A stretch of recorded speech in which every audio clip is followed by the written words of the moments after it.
सोमपुरा नाम का एक गांव था। गांव के लोग मेहनती और काबिल थे। सोमपुरा के पास ही एक छोटा सा शहर था। लोग वहीं जाकर खरीदारी करते थे और छोटे छोटे व्यापार से अपना घर चलाते।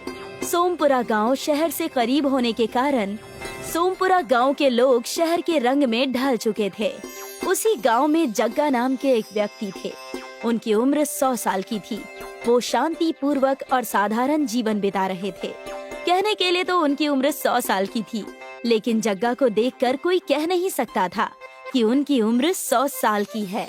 इसी कारण गांव के बच्चे जग्गा की हमेशा टांग खिंचाई करते रहते। जग्गा के परिवार में 2 बेटे थे। दोनों अपने बीवी बच्चों के साथ शहर में रहते।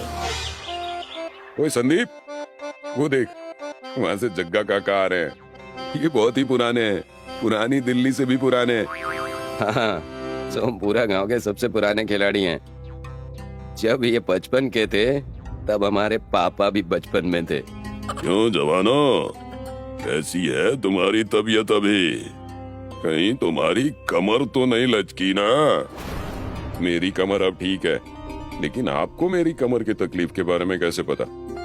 उम्र भले सबसे ज्यादा है, लेकिन गांव की हर खबर मुझे रहती है।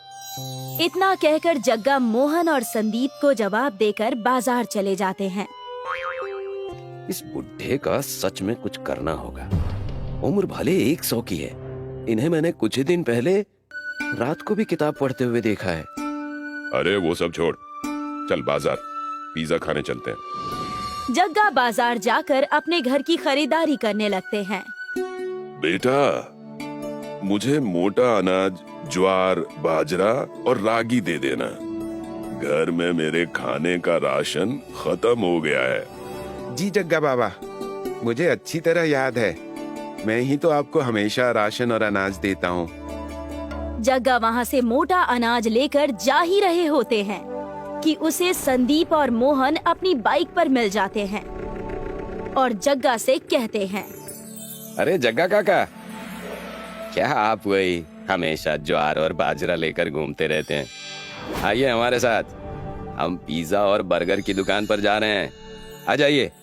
हाँ बुड्ढे, चल हमारे साथ, तुझे जन्नत दिखा देंगे। बेटा, मुझे मेरे नरक में ही रहने दो। जग्गा के जवाब देने से मोहन और संदीप को गुस्सा आ गया और उन्होंने जग्गा को सबके सामने बेइज्जत करने की सोची। इस बुढ़े को सबक सिखाना ही होगा। ये हमेशा ही हमें नीचा दिखाकर चला जाता है। उसकी एक टांग पहले ही कब्र में है, हम उसका और क्या कर लेंगे। चलो हम चलते हैं पिज्जा खाने। सुना है आजकल वहाँ बहुत भीड़ होती है चीज पिज्जा के लिए। घर जाकर जग्गा मोटा अनाज बनाकर खाने लगते हैं। वो रागी, ज्वार और बाजरा बनाकर खाने लगते हैं। तभी उनके घर उनका बड़ा बेटा आ जाता है अपने पूरे परिवार के साथ, कुछ कपड़े और राशन लेकर। पापा, कहाँ हैं आप? ये देखिए, मैं आ गया। और हमारे साथ आपके बेटे का पोता, यानी आपका पड़पोता भी है। मैं तुम्हारा इंतजार कर रहा था। मैंने तुम्हारे परिवार के लिए पहले से ही खाना बना कर रखा है। अरे हम अपनी व्यवस्था करके आए हैं। हम तो बस आपसे मिलने आए थे और सोचा आपको आपके पड़ पोते का चेहरा दिखा दूं। पता नहीं फिर कभी आप देख पाएंगे या नहीं। मेरा आशीर्वाद सबके साथ है। तुम उसकी और मेरी चिंता करना छोड़ दो। भगवान ने अगर चाहा तो मैं और 100 साल देख कर जाऊंगा।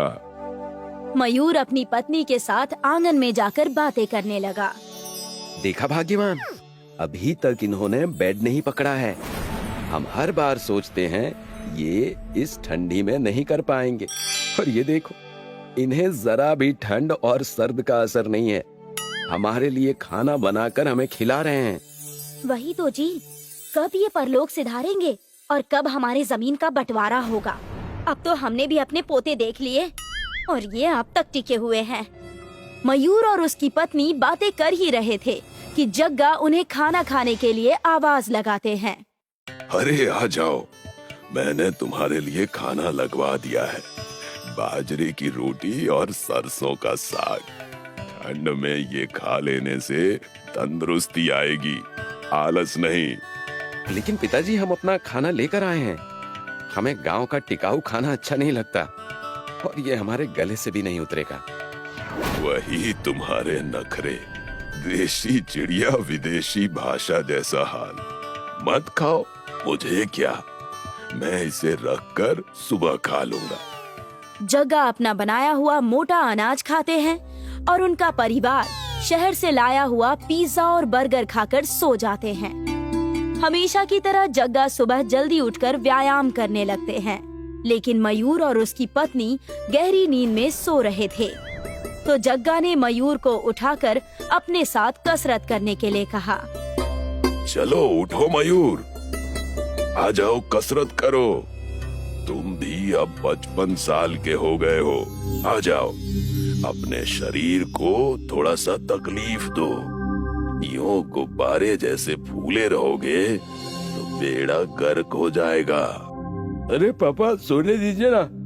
शहर की भागा दौड़ी से मुक्त होकर ही हम गांव आए हैं और आप यहाँ भी हमें चैन की नींद सोने नहीं दे रहे हैं। हर सुबह की तरह जग्गा अपने गांव की सैर करने लगते हैं। चलते चलते वो संदीप के घर के पास पहुंच जाते हैं। एकदम सुबह सुबह संदीप के घर के पास एम्बुलेंस आई हुई थी, तो जग्गा वहां जाकर ताक झांक करने लगते हैं। क्या हुआ बेटी, यहाँ पर इतनी भीड़ क्यों है? अरे जग्गा काका, आपने सुना नहीं? संदीप को कम उम्र में ही दिल का दौरा पड़ गया।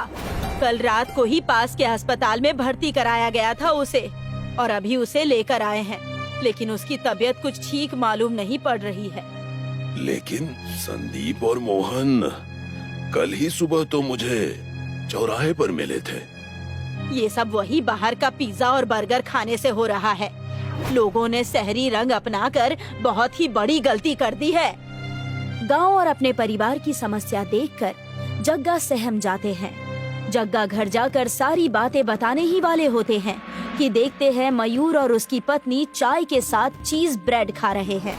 वो देखकर जग्गा गुस्से से कहते हैं, फिर शुरू हो गया तुम्हारा शहरी नाश्ता। वही तेल और रोगों का बुलावा दे रहे हो तुम।